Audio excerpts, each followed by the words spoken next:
everyone. I hope you're having a great day. As promised, this is an add-on to episode 101 where I made a square potato chip format quilt and promised to show you how to make this into vertical format. So when this is done, it'll be approximately 56 by 72 inches. So to begin with, we need to do a block D. We're going to make 12 of these, and because I don't have enough of the potato chips to do it in the color I wanted, I decided to use a 4.5 inch square in the center on this block only, and that's perfectly okay to do that. So what we'll do is we'll take another potato chip, we'll put it on the top, the bottom, and 2 on each side. And just to confirm, the potato chip size I'm using today is 4.5 inches wide by 2.5 inches deep, and when this block is sewn together it will measure 8.5 inches square, and that is an unfinished size, and this is what it'll look like.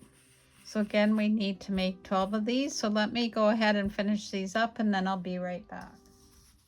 So now that these are all done, I'm just going to put those aside for now, and we're going to do block E.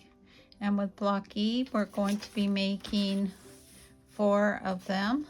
And this is what they're going to look like. They're basically built the same way as the D, except they're 1 round larger. Because this is Scrappy, I am using a variety of fabrics that I figure will work quite well with the quilt that we've already made.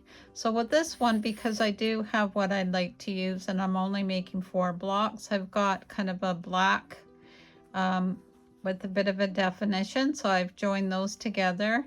Then I have a round using 6 of the darker blue, and then I've got, let's see, another 10 of the browns, and again 2 on the top and 3 on each side. This will be 12.5 inches unfinished, so again we need to make 4 of those. So next up, we're going to start building some units. So to begin with, what we need to do is make 8 half square triangles where 1/2 is a dark high contrast that I'm using dark brown because this is going to work in with the color background that I'm using, and then a low volume. These measure 8.5 inches, and I started with a 9.5 inch of each color, right sides together. Gave me a little bit of extra wiggle room for trimming down. So what you're going to do is take them in pairs and join them together so that you have the darks on the inside with the point facing down, and then to that you're going to take 4 of the potato chips, join them together end to end, and they're going to end up being joined on the longer edge like this, so like that. And I've already pre-assembled some of these strips to show you, so you will be making 4 of these strips all together, 1 for each unit, and they get joined here where you have the darker coming out. And I've done 2 in brown and 2 in dark blue.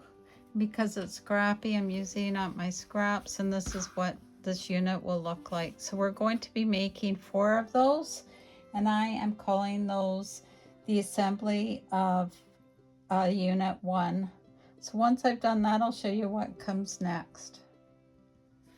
I've now got 4 of these constructed, and I don't know if you remember from the 101 episode video that I made 12 of these, and I said I would have a plan to use them up in some way. Well, I found a plan, so I'm going to take the 4 that were left over from the previous video.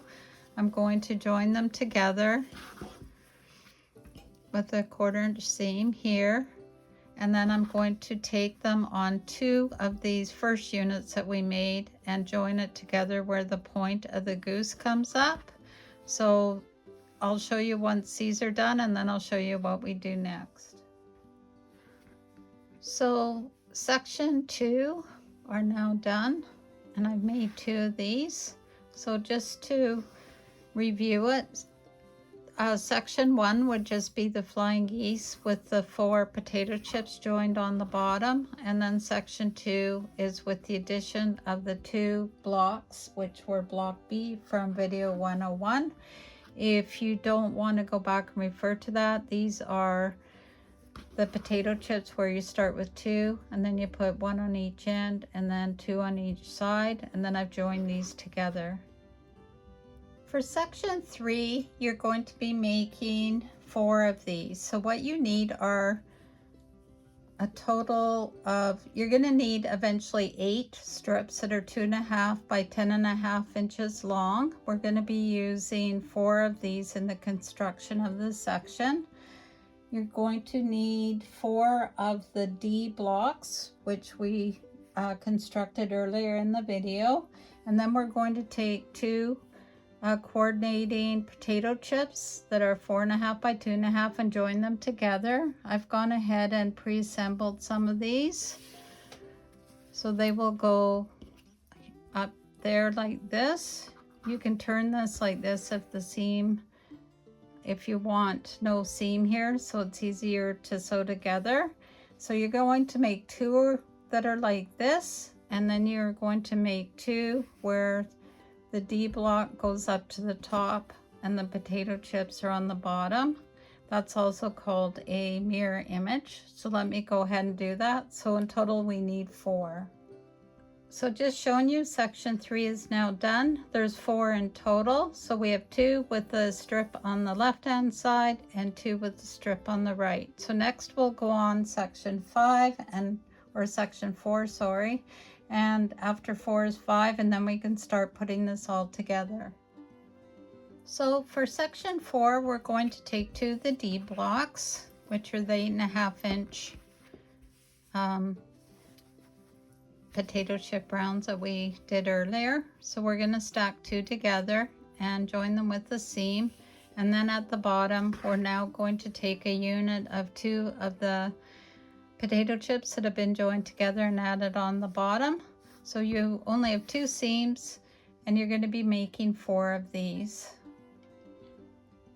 Before we move on to section 5, I'll just quickly show you 4. So again, we have a D block, another D block, and then 2 potato chips. So I'll put this aside and then we'll start on number 5. So now that we're at section 5, you need to take 4 2.5 inch squares. I'm using a dark blue, so any high contrast fabric will do. The 2.5 by 10.5 strips that we'd previously cut, you should have 4 of these, and you're going to join them together like that. And this is what you'll end up with. So we need 4 of those. And then the last bit of joining will be taking 2 potato chips. I'm using brown because that's my overall background color now. And you're going to join those together. Those will end up with 4.5 inches. And we're going to need 12 of those. If you don't feel like doing the sets, you could also use 4.5 inch squares. And then you need 12 of those. So let's get together and assemble this final piece. And taking these units that you've just put together, we're going to put 3 together. So what I've done is I've got a vertical, a horizontal, and a vertical, and that way there's no nesting that we need to worry about. So here's an example of one that I've already gone ahead and joined together so you can see what it looks like. So for the final assembly in section 5, we're taking the 2 units that we just made, and we're going to take this one with the 2.5 inch square and put it at the top. Then we're going to take one of the big blocks, which are block E, and we should have 4 of these. And we will join these at the top with our 1/4 inch seam. And then on the bottom, we'll take the units, which we just made, these ones here, and we'll join them on the bottom. So what you'll do is you'll make 2 that are like this, with this part facing, here, let me just move this down so you can see it. with the square on the left hand side, and then you'll make 2 with the square on the right hand side. So let me go ahead and do that, and then I can show you how we can assemble this all together. So now we're ready for the final assembly. So what we're going to do is we're going to take the unit 5 that we just made, and we're going to take a unit 4 and we're going to join them together. We will end up with 4 of these, 2 of which the 4 will be on the left, and 2 of the units, once pieced together, will have the 4 on the right. So the next step will complete the top and bottom rows. So what we're going to do is we're going to take one of the units we just finished joining together, and then we're going to take this block that we had done earlier, and this one we had called assembly 2. So what you want to do is sandwich this with another one of the blocks that we just finished doing. And you will note it's hard to get this all in the same frame, but one thing you will note is the blue part will be facing on the inside, and the point of the Flying Geese or HSTs will be pointing towards the inside or up as well. So with a quick seam here and here, we will have this all done. So that's the top and the bottom row. And next, we will be building the 2 sides. These will actually get joined to the block or the quilt that was put together in episode 101. So what we need to do is we take 2 of these units, which we prepared earlier, and we'll put one in the top. Then we'll take one of these C units with the point facing towards the inside, and then we'll take another one of these blocks and add it to the bottom. The important thing to note here is to make sure that these lighter bands or the strips are both facing to the inside. Both of these are the same. It's just when we join it with the original 101 quilt, one will be facing this way, and then we'll turn the other and it'll be facing to the other side. So let me do this and then I'll show you our final assembly.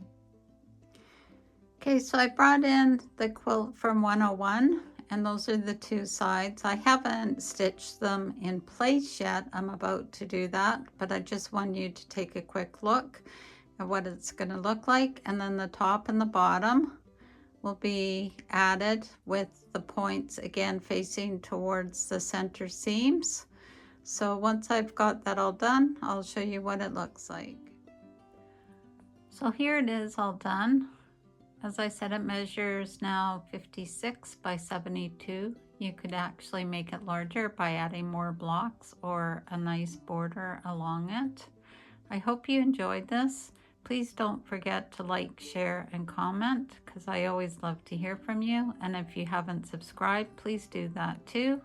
Check out my website, sewwithdebee.com. Until next time, sew safely and have a great day. Bye for now.